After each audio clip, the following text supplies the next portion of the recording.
viral TikTok asked, "What's the pettiest thing you've ever done for a man?" I wasn't even watching until a friend sent me a screenshot of my girlfriend's comment. Pretended I loved him just to have a place to live. 40,300 likes. I didn't say a word, just changed the locks and left her suitcases outside my house with a printout of the comment taped to one. She's been blowing up my phone ever since. Please take me back. I don't know where to go.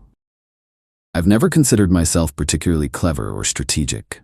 Just a regular 34-year-old guy who works hard, pays his bills on time, and tried to be a good boyfriend. Past tense. Tried. Last Tuesday started like any other day. I was at work, in the middle of a meeting with clients, when my phone kept buzzing. 5 texts from my buddy Chris, all variations of "call me ASAP" and "you need to see this." I excused myself, stepped into the hallway, and called him back.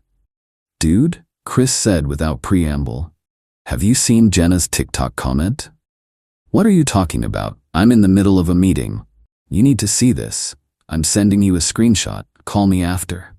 Seconds later, my phone pinged with an image. I almost dropped it when I saw what it was. There was one of those viral TikTok questions. "What's the pettiest thing you've ever done for a man?" The post had millions of views, thousands of comments, but Chris had zoomed in on one specific comment from my girlfriend Jenna's account. Pretended I loved him just to have a place to live. 4,300 likes. Her profile picture was right there. The account was definitely hers. The comment had been posted the night before, while I was asleep beside her in the bed I paid for, in the house I owned, where she'd been living rent-free for the past 18 months. I stood in that hallway for a full minute, just staring at my phone, blood rushing in my ears. Then I walked back into the meeting, apologized to my clients, and somehow finished the presentation on autopilot. Throughout the rest of the workday, I kept checking the comment. Part of me hoped it was fake, or that I'd misunderstood, or that there was some explanation that wouldn't destroy everything I thought we had. The comment remained, likes climbing steadily. Jenna and I met 2 years ago through mutual friends. She was funny, gorgeous, seemed genuinely interested in me. 6 months later, when her roommate decided to move in with her boyfriend, leaving Jenna unable to afford her apartment alone, I suggested she move in with me. No rent necessary. My mortgage payment was manageable on my salary alone. I just wanted to be with her. She'd been affectionate, appreciative, always thanked me for taking care of her. Called me her hero. And I'd eaten it up like a fool, believing I'd found someone who actually valued me, someone who might eventually become my wife, the mother of my children. What a joke.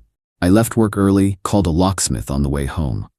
Scheduled him to arrive at 3:30, half an hour before I got there, an hour before Jenna usually returned from her job at a boutique downtown. When I pulled into my driveway, the locksmith's van was just leaving. Perfect timing. He'd changed every lock and left the new keys with my neighbor, exactly as arranged. Inside, I moved with cold precision.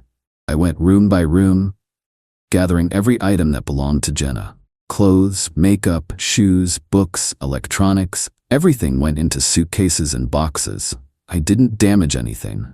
Didn't throw her clothes into the yard or smash her phone or any of that dramatic movie bullshit.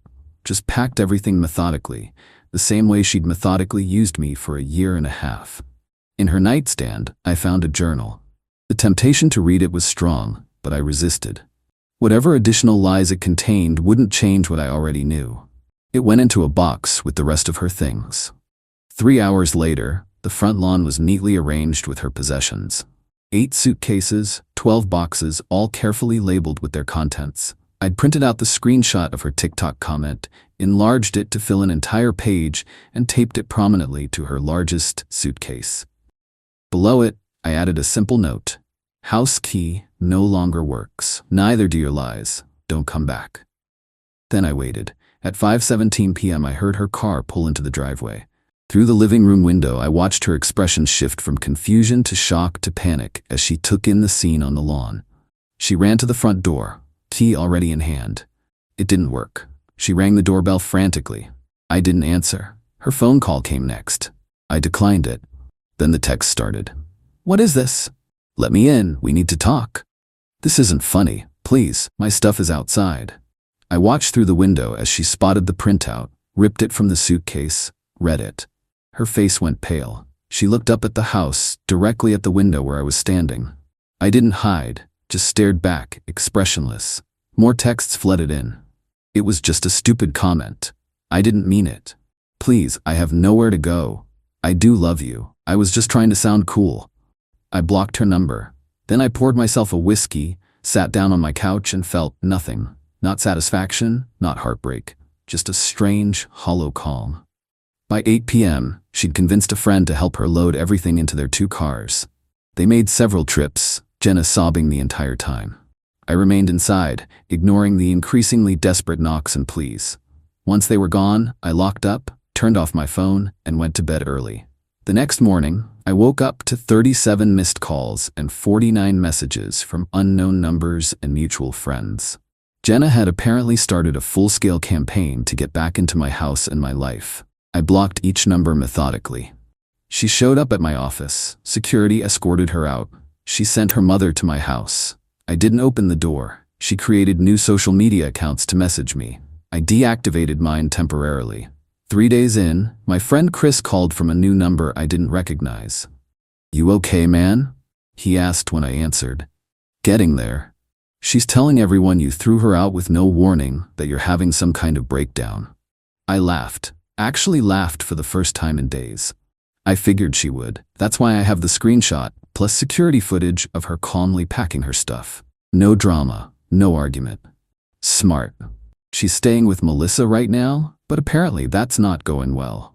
Melissa called me this morning, saying Jenna's driving her crazy, constantly crying and trying to strategize ways to get you to take her back. Not happening. I know, just wanted to check on you. After a week, things quieted down. I changed my phone number, bought a video doorbell, resumed my life. My house felt emptier but cleaner somehow, like I'd removed a slow-growing mold from the walls. Then Jenna managed one final attempt. She mailed a handwritten letter to my house, 16 pages of explanations, apologies, and promises. I recognized the handwriting on the envelope and almost threw it away unopened. But curiosity won out. The letter was fascinating in its desperation. She claimed the TikTok comment was just a joke that spiraled out of control. Said she'd been trying to seem edgy to impress people online. Swore she really did love me, that living with me had been the happiest time of her life. The most revealing part came on page 11. "I know I've never contributed financially, but I thought you were okay with that arrangement. You always said you loved taking care of me. How was I supposed to know you'd be so sensitive about a stupid comment?" And there it was. Even in her most desperate plea, she couldn't help but show her true nature. I was sensitive for being upset about her publicly mocking our relationship. I was somehow in the wrong for not wanting to financially support someone who admitted to faking love for housing.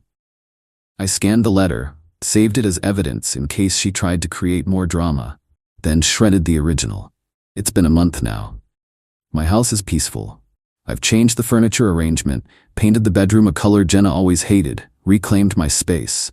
Started therapy, not because I'm devastated, but because I want to understand why I let someone take advantage of me for so long. How I missed all the signs. The most surprising outcome of all this? The respect I've gained from people who know what happened.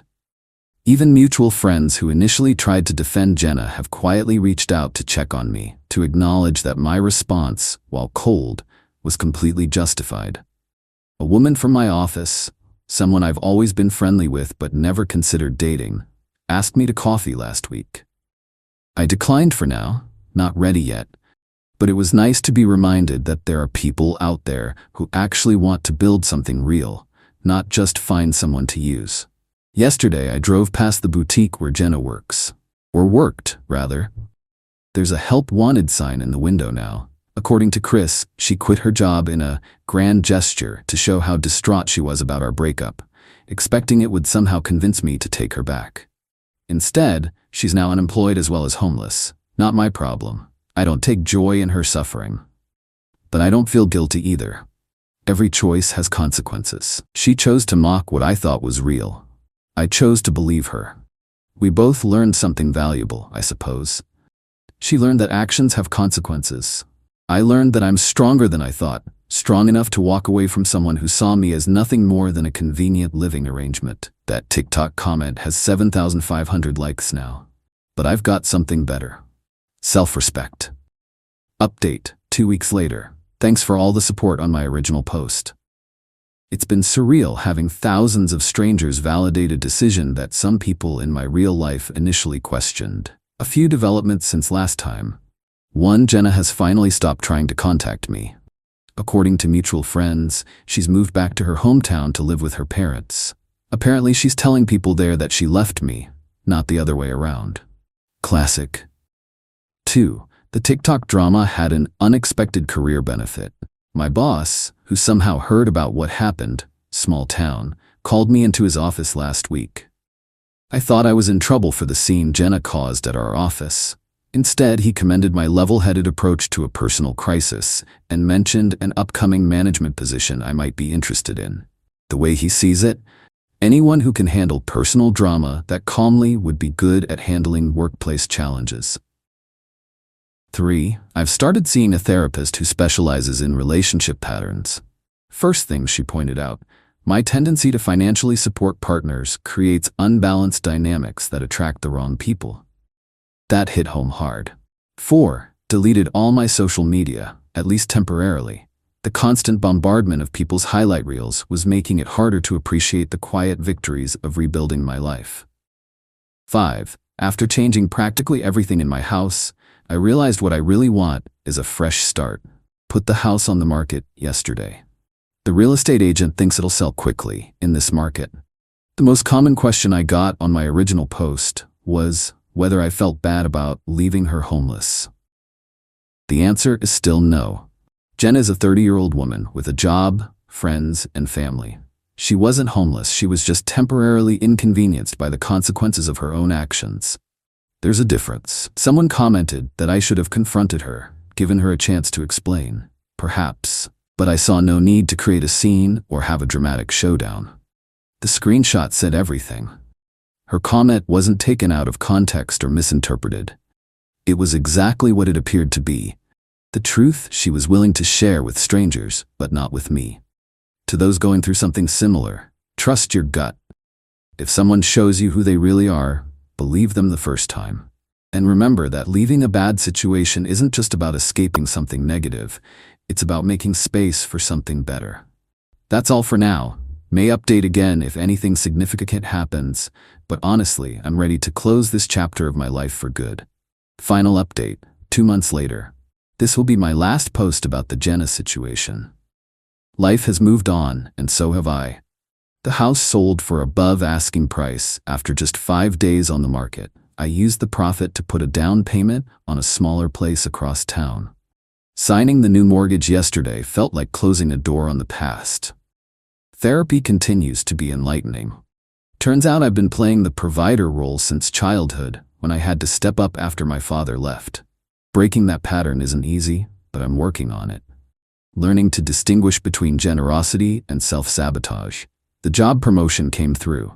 Higher salary, more responsibility, less time to dwell on what happened. As for Jenna, I've heard through the grapevine that she's dating someone new in her hometown. Poor guy has no idea what he's in for. Not my circus, not my monkeys. The most unexpected outcome of all this has been the shift in how I view relationships. Before, I thought love meant taking care of someone completely, financially, emotionally, practically. Now I understand that real partnership requires balance, reciprocity, and honesty. I'm not jumping into dating yet, but I'm open to the possibility when the right person comes along. Someone who wants to be with me, not just what I can provide. To those who reached out with similar stories, thank you for the solidarity. To those who criticized my cold approach, fair enough, but it worked for me. Sometimes the cleanest break is the best one. The TikTok that started it all, apparently it's been taken down. Doesn't matter. The screenshot remains saved in a folder I hope to never need to open again. Life goes on, better than before. Edit. To answer the most common question from the comments. Yes, everything I did was legal. The house was solely in my name. She wasn't on the lease, and in my state, someone living with you doesn't automatically gain tenant rights if they don't pay rent or have a written agreement. I consulted a lawyer before taking action, just to be safe. Edit 2.